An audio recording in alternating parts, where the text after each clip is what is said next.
આજે આપણા ગામમાં તમે બધા મારું સ્વાગત કર્યું.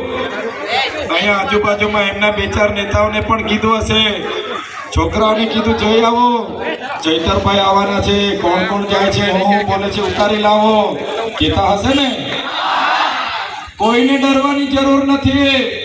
આ ચૈતરભાઈ વસાવા તમે રાતે કહેશો તમારી સાથે કોઈ દબાવવાની વાત કરશે, તમારી સાથે કોઈ અન્યાયની વાત કરશે, તમે અમને 12 વાગે બોલાવશો, અમે 12 વાગે તમારી સાથે આવીને ઊભા થઈ જઈશું. ચૂંટણી આવીને જતી રહેશે, તમારા બધાના આશીર્વાદ હશે તો અમે જીતીશું. પણ છતાંય તમને કહેવા માંગુ છું, જ્યારે પણ આપણા બાળકોના શિક્ષણ માટે બોલવાનું હશે, જ્યારે આપણા યુવાનોની નોકરી માટે બોલવાનું હશે, જ્યારે આપણા માતા બહેનો માટે બોલવાનું હશે, જ્યારે ખેડૂતો માટે બોલવાનું હશે, તો આ ચૈતરભાઈ પોતાના છેલ્લા શ્વાસ સુધી આ સરકાર સામે લડશે.